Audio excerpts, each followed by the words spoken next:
Hello അസ്സലാമു അലൈക്കും welcome back to my channel. അപ്പം നമ്മൾ 8ാമത്തെ നോമ്പ് തുറേൻ്റെ വിശേഷങ്ങളാണ് ഞാൻ നിങ്ങൾക്ക് കാണിക്കാൻ പോകുന്നത്. മാർച്ച് മാസം നല്ല ചൂട് തുടങ്ങിക്കൊണ്ടിരിക്കുന്നതാണ്. അതുകൊണ്ട് തന്നെ നമുക്ക് അധികം ഐറ്റംസ് ഒന്നും ഉണ്ടാക്കാനൊന്നും കഴിയില്ല. അടുക്കളയിൽ നിന്നൊന്നും അധികം നിൽക്കാനൊന്നും പറ്റില്ല. നോമ്പ് തുറക്കുമ്പോൾ എന്താ ഉണ്ടാക്കുക എന്നിങ്ങനെ ആലോചിച്ചിരിക്കുമ്പോഴാണ് വീട്ടിൻ്റെ മുറ്റത്ത് തന്നെ നമ്മൾ കല്ലുമ്മക്കായും കൊണ്ട് ആൾ വന്നത്. അപ്പോൾ പിന്നെ കല്ലുമ്മക്കായി നിറച്ച് പൊരിക്കാമെന്ന് വിചാരിച്ചു. പിന്നെ എന്തെങ്കിലും സ്നാക്സ് ഉണ്ടാക്കണമല്ലോ, അതുകൊണ്ട് തന്നെ എഗ്ഗ് കൊണ്ടുള്ള ഒരു സ്നാക്സ് ആണ് ഉണ്ടാക്കിയത്. എഗ് ഫിംഗർ, പിന്നെ പോള നമ്മൾ ബേക്കറിയിൽ നിന്ന് വാങ്ങിച്ചിട്ടുണ്ട്. നമ്മളെ കണ്ണൂരത്തെ എല്ലാ നോമ്പിനും അധികം ഉണ്ടാകുന്നൊരു ഐറ്റംസാണ് പോള. അതിൻ്റെ കൂട്ട് നമ്മൾ തയ്യാറാക്കിയതാണ്.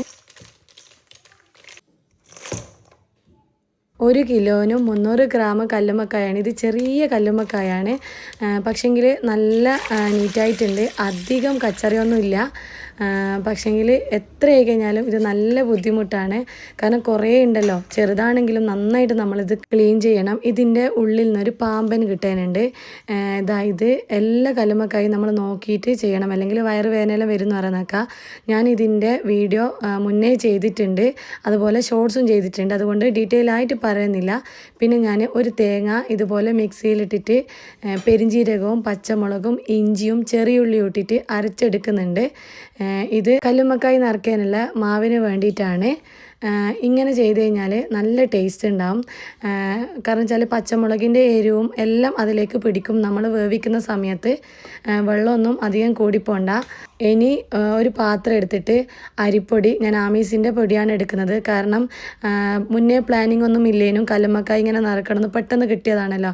അതുകൊണ്ട് അരിപ്പൊടി ഉള്ളതുകൊണ്ട് അരിപ്പൊടിയാണ് എടുക്കുന്നത്. ഞാൻ 1 കിലോന് അരിപ്പൊടിയാണ് എടുത്തിട്ടുള്ളത്. അതിലേക്ക് ഉപ്പിട്ട് കൊടുത്തതിന് ശേഷം അരച്ച അരപ്പ് ഇങ്ങനെ ഒഴിച്ചു കൊടുക്കണം. എന്നിട്ട് നന്നായിട്ട് കുഴച്ചിട്ട് ഇതുപോലെ ആക്കിയെടുക്കണം.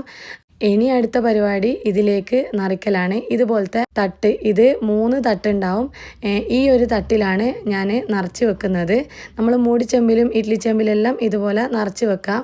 ഓരോന്നും നിറച്ചിട്ട് ഞാൻ ആ തട്ടിൽ ഇട്ട് കൊടുക്കുന്നുണ്ട്. ആ 2 തട്ട് നിറച്ചും ഞാൻ ഇടുന്നുണ്ട്. മേലെ വെക്കുന്നതിനെ കൊണ്ടൊന്നും കുഴപ്പമില്ല, പറ്റിപ്പിടിക്കൊന്നുമില്ല. എന്നിട്ട് ഈ അടിയിലുള്ള ചെമ്പിൽ വെള്ളം വെച്ചിട്ട് അതിൻ്റെ മേലെ 2 തട്ടും വെച്ച് കൊടുത്തിട്ട് മൂടി വെച്ചിട്ട് ഒരു 15-20 മിനിറ്റ് വെക്കണം. കാരണം 2 തട്ടിൽ ഫുള്ളായിട്ട് വെച്ചോണ്ട് വേവാൻ കുറച്ച് ടൈം എടുക്കും. ആ ടൈം കൊണ്ട് നമ്മൾ മുട്ട കൊണ്ടുള്ള ഒരു കിടിലൻ സ്നാക്കാണ് ഉണ്ടാക്കുന്നത്. അതിന് വേണ്ടിയിട്ട് 5 മുട്ട ഒരു ബൗളിൽ പൊട്ടിച്ചൊഴിച്ച് കൊടുക്കുന്നുണ്ട്. അതിന് ശേഷം 1/4 ടീസ്പൂൺ ഉപ്പിട്ട് കൊടുക്കുന്നുണ്ട്. ഉപ്പിൻ്റെ കൃത്യമായിട്ടുള്ള അളവ് ഞാൻ പറയുന്നില്ല, കാരണം നോക്കിയിട്ട് ഇട്ട് കൊടുത്താൽ മതി. നോമ്പല്ലേ, അതുകൊണ്ട് ശ്രദ്ധിച്ചിട്ട് ഇട്ട് കൊടുത്താൽ മതി. പിന്നെ ഒരു 1/2 ടീസ്പൂൺ കുരുമുളകിൻ്റെ പൊടിയും 1/4 ടീസ്പൂൺ ഉണക്കമുളക് പൊടിച്ചതും 1/2 ടീസ്പൂൺ മുളകിൻ്റെ പൊടിയും ഇട്ടിട്ട് നന്നായിട്ട് ഇളക്കണം. അതിന് ശേഷം ചെറുങ്ങനെ ചോപ്പ് ചെയ്തിട്ടുള്ള ഉള്ളി ഇതിലേക്ക് ഇട്ട് കൊടുക്കണം. എന്നിട്ട് നന്നായിട്ട് മിക്സ് ചെയ്യണം. അതിന് ശേഷമാണ് ക്യാരറ്റ് ഇട്ട് കൊടുക്കേണ്ടത്. അതും ചെറുങ്ങനെ മുറിച്ചിട്ടതാണ്. ഒരു ചെറിയ ക്യാരറ്റാണ് ഞാൻ എടുത്തിട്ടുള്ളത്. നെക്സ്റ്റ് ഇട്ട് കൊടുക്കുന്നത് കുഞ്ഞി തക്കാളിയാണ്. അതും ചെറുങ്ങനെ മുറിച്ചിട്ടതാണ്. പിന്നെ ഒരു 2 ടേബിൾ സ്പൂൺ മല്ലിച്ചപ്പും. എന്നിട്ട് നന്നായിട്ട് മിക്സ് ചെയ്യണം. ഇതാണ് നമ്മളെ ബാറ്റർ. ഇനി കുണ്ടുള്ള നോൺ സ്റ്റിക്കിൻ്റെ പാത്രം എടുത്തിട്ട് ഒന്ന് ചൂടായാൽ അതിലേക്ക് നമ്മൾ ഗീ പുരട്ടി കൊടുക്കണം. തീ ഫുള്ളായിട്ട് കുറച്ച് വെക്കണം, ഒരിക്കലും തീ കൂടിപ്പോണ്ട. എന്നിട്ട് നമ്മൾ ഈ ബാറ്ററി ഇതിലേക്ക് അങ്ങ് ഒഴിച്ചു കൊടുക്കണം. ഒന്ന് നന്നായിട്ട് സെറ്റാക്കിയതിന് ശേഷം മൂടി വെച്ചിട്ട് ഒരു 20 മിനിറ്റ് വേവാൻ വെക്കണം. ആ ടൈം കൊണ്ട് നമ്മൾ വത്തക്ക കലക്കുന്നതാണ്. ഞാനിത് അസർക്ക് ശേഷമാണ് തുടങ്ങിയത്, 4 മണിക്ക് ശേഷം. വത്തക്ക എന്ന് വെച്ചാൽ തണ്ണിമത്തനാണ്. നമ്മളെ നാട്ടിൽ ഇതിന് വത്തക്ക എന്ന് പറയാം. ഇതിൽ പാലോ മിൽക്ക് മെയ്ഡോ റോഫ്സിയോ ഒന്നും ചേർക്കുന്നില്ല. പ്ലെയിൻ ആയിട്ടുള്ള വത്തക്ക വെള്ളമാണ് ഉണ്ടാക്കുന്നത്. ഈ ചൂടിന് നോമ്പ് തുറക്കുമ്പം കുടിക്കാൻ പറ്റിയ ഒരു ഡ്രിങ്കാണ്. നമുക്ക് വേഗത്തിൽ ഉണ്ടാക്കാൻ പറ്റുന്ന, നോർമലായിട്ട് ഉണ്ടാക്കാൻ പറ്റുന്ന വത്തക്ക വെള്ളം കലക്കിയ നമ്മൾ പറയാം. ഇതിൽ വത്തക്ക ചെറുതായിട്ട് ചെറുങ്ങനെ മുറിച്ചിട്ടിട്ട് അതിലൊരു 3 ടേബിൾ സ്പൂൺ പഞ്ചസാര, ഇതിൽ കണക്ക് ആ പഞ്ചസാരയാണ്, അതുകൊണ്ടാണ് ഞാൻ 3 ടേബിൾ സ്പൂൺ എന്ന് പറഞ്ഞത്. എന്നിട്ട് നമ്മൾ വെള്ളം ഒഴിക്കുന്നുണ്ട്. വെള്ളം അല്ലെങ്കിൽ ഐസും കട്ടിയാണ്. ഞാനിത് ഫ്രിഡ്ജിൽ വെക്കുന്നതുകൊണ്ടാണ് സാധാരണ പച്ചവെള്ളിയിലത്തൊക്കെ ഒഴിച്ചത്. അത് ഫ്രിഡ്ജിൽ വെച്ചതിന് ശേഷം വേവിക്കാൻ വെച്ച നമ്മളെ മുട്ടേൻ്റെ ഓംപ്ലേറ്റ് അത് റെഡി ആയിട്ടുണ്ട്. ഇത് നല്ല സെറ്റായിട്ട് കിട്ടിയിട്ടില്ലേ. ഇനി ഇത് നീളത്തിൽ ഒരു ഫിംഗറിൻ്റെ വലുപ്പത്തിൽ നമ്മളിത് കട്ട് ചെയ്തെടുക്കുന്നുണ്ട്.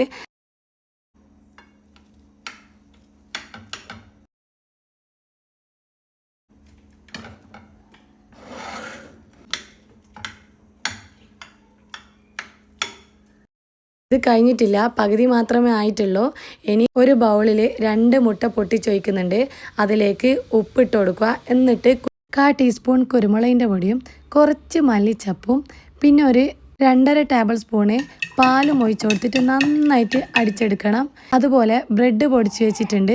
പിന്നെ മൈദപ്പൊടി. ഫസ്റ്റ് എഗ് ഫിംഗർ എടുത്തിട്ട് മൈദപ്പൊടിയിൽ കോട്ട് ചെയ്തതിന് ശേഷം നമ്മളെ മുട്ടയിൽ മുക്കിയിട്ട് നന്നായിട്ട് മിക്സ് ആക്കിയിട്ട് വെക്കണം.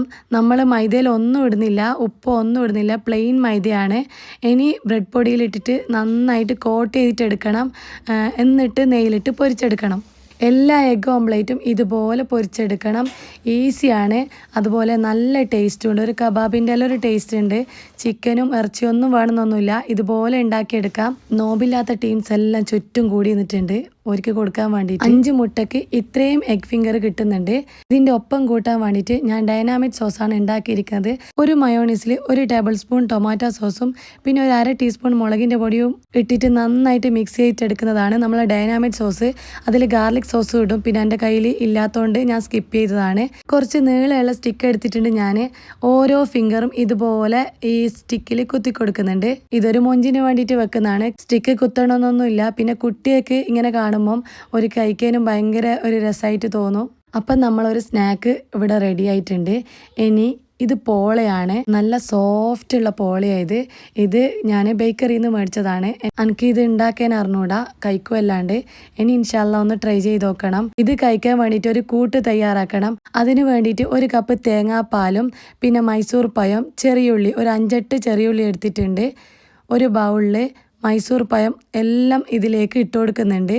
കൂട്ടിന് മൈസൂർ പഴം തന്നെയാണ് വേണ്ടത്. ചെറിയുള്ളി ഒന്ന് ഞാൻ ചതച്ചെടുത്തിട്ടുണ്ട്. അത് ഇതിലേക്ക് ഇട്ട് കൊടുത്തതിന് ശേഷം പഞ്ചസാര ഇട്ട് കൊടുക്കുന്നുണ്ട്. ഞാൻ 2-3 ടേബിൾ സ്പൂൺ പഞ്ചസാര ഇട്ട് കൊടുത്തിട്ട് നന്നായിട്ട് മിക്സ് ചെയ്യണം. ഇതുപോലെ ഞാൻ പൊട്ടറ്റോ സ്മാഷാണ് എടുത്തത്. കുണ്ടുള്ള സ്പൂൺ ഉണ്ടെങ്കിൽ അങ്ങനെയും ചെയ്യാം. ആദ്യം എന്നോട് ഇതിലേക്ക് തേങ്ങാപ്പാൽ ഒഴിച്ചു പോയിട്ടുണ്ടേനും. പിന്നീട് ഞാൻ അത് മാറ്റി വെച്ചിട്ട് ഉടച്ചതിന് ശേഷമാണ് തേങ്ങാപ്പാൽ ഇട്ടത്. നമ്മളെ കൂട്ട് ഇത് കണ്ട ഇതുപോലെ ഉണ്ടാവും കൂട്ട്. ഈ പോള പഴം കൂട്ടുമായിട്ട് കഴിക്കാൻ നല്ല ടേസ്റ്റാണ്. നോമ്പിനാണ് നമ്മൾ അധികം ഇത് വാങ്ങൽ. ഇനി അടുത്തത് കല്ലുമ്മക്കായി പൊരിക്കാൻ വേണ്ടിയിട്ട് മസാല തയ്യാറാക്കുന്നുണ്ട്. അതിലേക്ക് 2 ടേബിൾ സ്പൂൺ മുളകിൻ്റെ പൊടി, 1/2 ടീസ്പൂൺ മഞ്ഞൾ, പിന്നെ ഒരു 3/4 ടീസ്പൂൺ മല്ലിപ്പൊടിയും വെളുത്തുള്ളിയും ഉപ്പും വെള്ളവും ഒഴിച്ചിട്ട് നന്നായിട്ട് മിക്സ് ആക്കണം. കറിവേപ്പിലയും കൂടി ഇട്ട് കൊടുക്കണം കേട്ടോ, എൻ്റെ കയ്യിൽ ഇല്ലാത്തതുകൊണ്ടാണ്. ഇനി നമ്മൾ വെന്തിട്ടുള്ള കല്ലുമ്മക്കായി ഓരോന്നും തോല് കളഞ്ഞിട്ട് ഇതിലേക്ക് ഇട്ട് കൊടുക്കണം. ഫുള്ള് കല്ലുമ്മക്കായല്ല ഇത്, ഞാൻ പകുതിയാണ് ഇട്ട് കൊടുത്തത്. നന്നായിട്ട് മിക്സ് ആക്കിയിട്ടുണ്ട്. ഇനി ഇത് നെയ്യിലിട്ടിട്ട് പൊരിച്ചെടുക്കണം.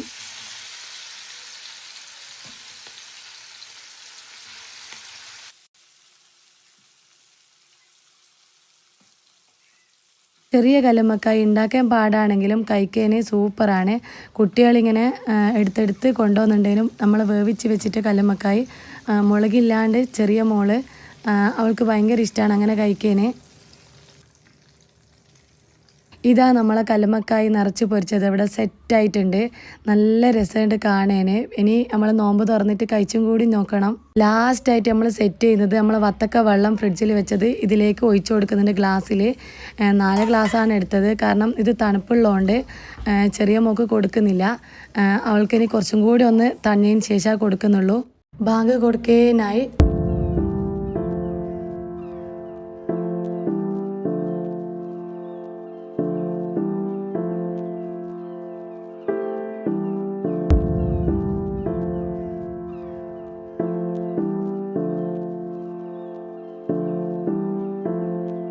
അൽഹംദുലില്ലാ. അങ്ങനെ റമദാനിലെ 8ാമത്തെ നോമ്പ് കഴിഞ്ഞിരിക്കുകയാണ്. വേഗം നോമ്പ് കഴിയും പോലെ ഉണ്ട്. അതെൻ്റെ തോന്നലാണോ എന്നറിയില്ല. എഗ് ഫിംഗർ എന്ന സ്നാക്ക് നിങ്ങൾ എന്തായാലും ഒന്ന് ട്രൈ ചെയ്ത് നോക്കുക, അടിപൊളിയാണ്. നല്ലൊരു ചൂടാല കഴിക്കുമ്പോൾ നല്ല ക്രിസ്പിയും ക്രഞ്ചി ആയിട്ടുണ്ട്. അതുപോലെ തന്നെ നമ്മളെ പോള, നിങ്ങൾ മലബാറിലെ അധികം ആൾക്കാരും ഈ പോള കഴിച്ചിട്ടുണ്ടാവും നോമ്പിന്. പിന്നെ ഇത് ഉണ്ടാക്കലും ഉണ്ടാവും വീട്ടിൽ നിന്ന്. നിങ്ങൾക്ക് വീഡിയോ ഇഷ്ടപ്പെട്ട് കഴിഞ്ഞാൽ നിങ്ങൾ ലൈക്ക് ചെയ്യുക, സബ്സ്ക്രൈബ് ചെയ്യുക, പ്രത്യേകിച്ച് കമൻറ്റ് ചെയ്യുക. നിങ്ങൾ കമൻറ്റ് ചെയ്തിട്ട് ഫീഡ്ബാക്ക് പറയുക. പോള ഈ കൂട്ടിൽ നന്നായിട്ട് മുക്കിയിട്ടാണ് നമ്മൾ കഴിക്കേണ്ടത്. എന്നാലാണ് ഇതിൻ്റെ ഒരു യഥാർത്ഥ ടേസ്റ്റ് കിട്ടുക. അങ്ങനെ ഇനി ഇനി മഗ്‌രിബ് നിസ്കാരം എല്ലാം കഴിഞ്ഞ് കഴിഞ്ഞാലും ഈ കല്ലുമ്മക്കായ് നിറച്ച് പൊരിച്ച് തന്നെയാണ് നമ്മൾ കഴിക്കുന്നത്. പിന്നെ കഞ്ഞി ഉണ്ടാവും. വീഡിയോ ഇഷ്ടപ്പെട്ടാൽ ഷെയർ ചെയ്യാനും മറക്കല്ലേ.